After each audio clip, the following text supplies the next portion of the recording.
This is the my story, my status, which I kept yesterday, day before yesterday, I think. This was talking about the is Sunday law real or fake? What I actually meant that was the question was that what do you think? Is Sunday law from the Bible or it's from man? What it is? Is it in the Bible? Does the Bible say that there's going to be a Sunday law? This was the question, and so I got most of this was like 15 people voted fake and 10 voted real. That yes, it's real, and 15 voted yes, it's fake. Like what they meant. So I was thinking, I was in the doubt that how come the majority is saying that it is fake? How can they say that the Sunday law is not there in the Bible? Which in just a few minutes I'm going to prove it to you. It's there. Just going to look at the second story which I kept was to double check it. I in clear way said the question that does the Bible talk about a false day of worship, which is Sunday, to be the mark of the beast? Does the Bible says that? So this was the question which we're going to answer today. In this video, we're going to see that is Sunday law real or fake. So we see 64% said it was fake, 36 said it was real. So this was to double check it, and I specifically clearly said the question was that does the Bible talk about a false day of worship, which supposed to be Sunday? It says that to be the mark of the beast, can the false day of worship be the mark of the beast? So that was the question. And so this also, when I checked, there were 9 people who said yes, so they can. The Bible says that there will be a false day of worship to be mark of the beast, and 7 said no. So we're going to answer this question. Does the Bible say that there is going to be a false day of worship, specifically Sunday? Does that the Bible say? We're going to see that. So for that, I would like to go to Revelation chapter 13, where it talks about the mark of the beast and all. So to understand what this mark of the beast is, we have to first understand who is this beast, for it is the mark of the beast. So if you see who the beast is, you will find out, if you study, you will find out that this beast, the first beast of Revelation chapter 13, is none other than Roman Catholic Church, the papacy. Roman Catholic Church, the papacy, their church is that first beast. Now there will be people who will be thinking, how can I say that this is the Roman Catholic Church? Yes, if you look at the characteristics of this beast, and if you compare with all the power, all the government rulers, powers of the world, you will find only one government which was a union of church and state, which church is to rule the government. You will find out that the papacy, the Roman Catholic Church, was the only power in the world, is the only power in the world, who is very same to the characteristics of this beast. You will find the same beast in Revelation, in Daniel chapter 7. And you will look that this beast is a beast of blasphemy, who talks bad about God's people, even directly talks about God, talks bad about God. And you'll find out that this beast is going to make the second beast, which is the USA, America, to make an image.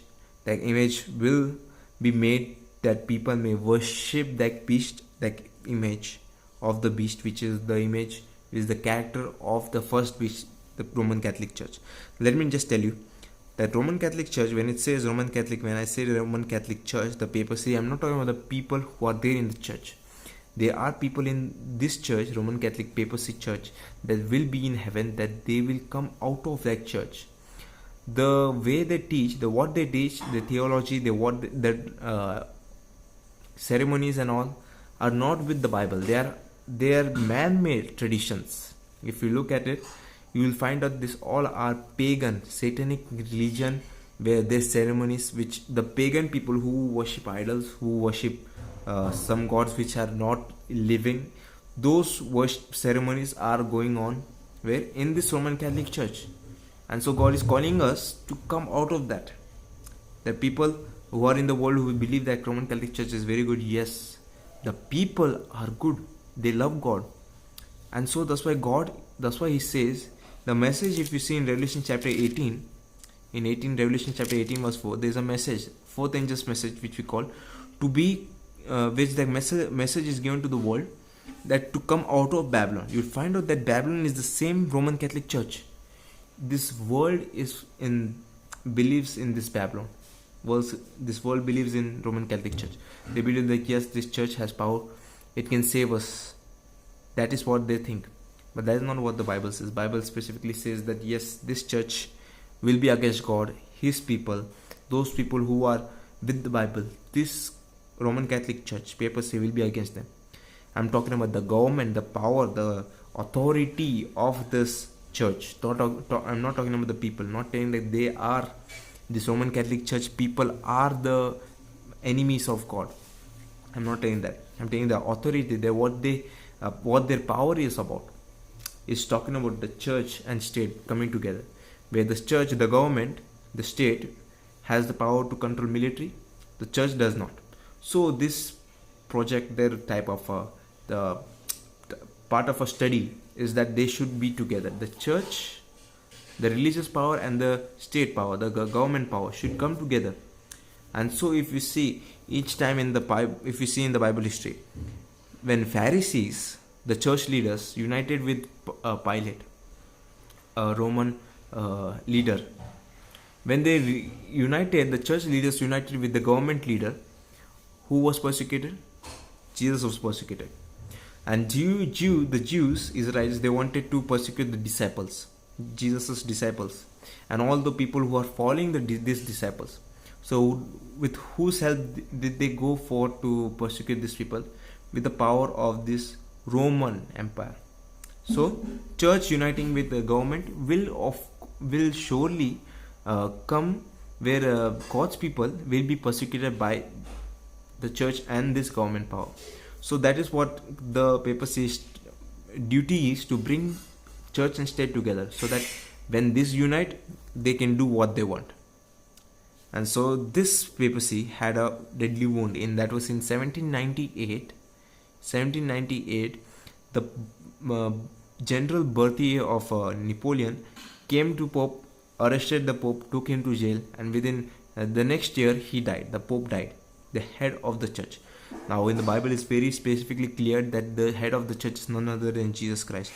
But this Roman Catholic Church people, they believe that Pope is to be the head of the church, and that is against the Bible.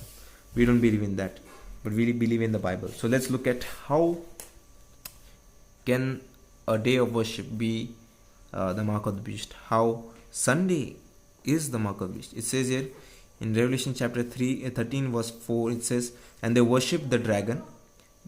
Remember the word, note this word. They, the people, they means the people, worshipped whom? The dragon, which gave power unto the beast, the papacy. And they worshipped, again the word, they, the people, worshipped the beast. They worshipped it, saying, who is like unto the beast. Now you notice here it says those people are saying, who is like unto this beast, who is like him.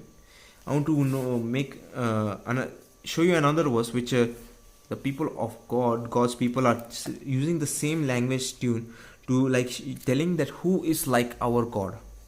We go to Exodus chapter 15. Exodus chapter 15 and verse 11. In Exodus chapter 15 and verse 11, there it says, talking about where God's people are praising God, worshipping Him, speaking talking, supporting our God. How they speak is that they say, who is like our God? There's no one. And same those people who are worshipping the dragon. Dragon is the Satan, according to Revelation chapter 12 verse 9. It says, and the dragon is that serpent, the devil. And so we're in Exodus chapter 15. Exodus chapter 15 and verse 11. And here it says that Exodus chapter 15 verse 11.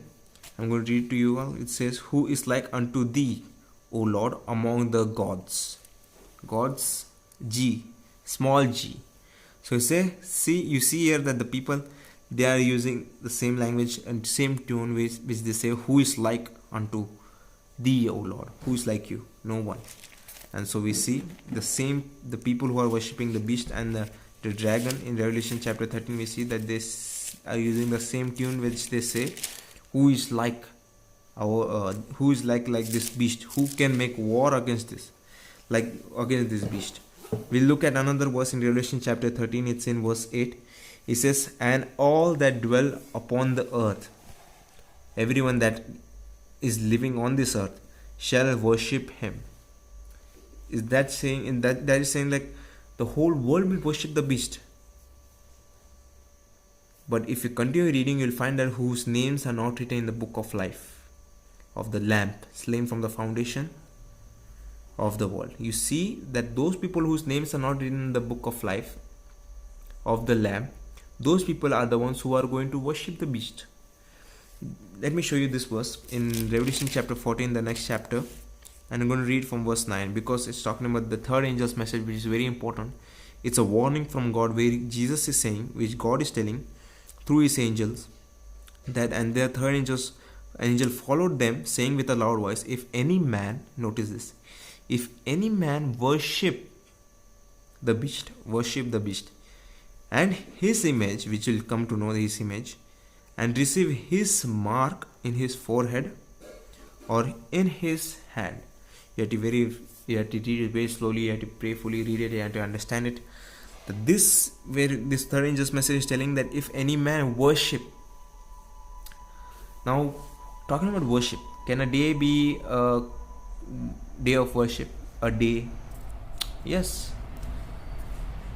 Now, I wanted to show you a quotation from Ellen White, but I don't have it right now. I want to just tell you that those people, Ellen White quotes that Satan always counterfeits God. He makes a copy of God. So, if you see the true original print of God, his Sabbath, which is today, you'll find out that Satan is also counterfeited. He has made a copy. He has copied God's Sabbath and made into his way. उसके अंदाज में बना है जो उसने रखा as Sunday. So never in the Bible where God is telling that first day should be the Sabbath, where you should worship God on Sabbath each Sunday. Means you should worship God on each Sunday. ऐसा नहीं बोला है. Nowhere in the Bible has God ever said that. But in the Bible, you'll find out that there was a time when the ceremonies used to go, the sanctuary ceremonies, the sacrifices systems, that all system, there was one day where is to come on Sunday, the first day of the week, where God is to tell, in that you'll find it in Leviticus chapter 23. You'll find that Jesus said that God says that on the first day of the week, it should be a Sabbath for you all.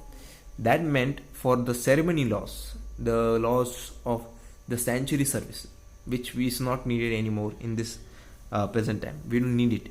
But what we need is the covenant testimonies of God, which is the 10 commandments. You'll find out that is in the most holy place, the Ark of the Covenant, which is presently right now in heaven, in the heavenly sanctuary, where Jesus is right now in the most holy place, pleading in behalf of us. You'll find out, as you see, the 10 commandments are needed. It's important. It is the foundation of God's government. It is the foundation of God's government. You'll find out that God's law is being translated, means in counterfeited copy. Satan has copied God's law and made it into his way. You will find the first 4 commandments of 10 commandments are based upon worship to the Creator, the real Creator. And Satan, what he has done, he has changing it. If the Sabbath says that God is our Creator, the Sabbath commandment, you will find out that Jesus is our Creator. You'll also see that Satan is bringing people to show that this beast is also a creator. This beast. I had more to go through this Revelation chapter 13, but if I get time, we will go and see. So it says, worship, a day of worship, as we Seventh-day Adventists worship God on the Sabbath day. Same. Sunday, which is the chosen day of Satan. Satan will choose Sunday as a day of worship. That will be a great test upon God's people.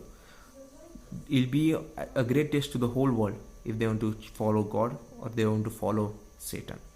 So this is what it says. This mark of the beast is real. It is the Sunday law. Sunday law is mark of the beast.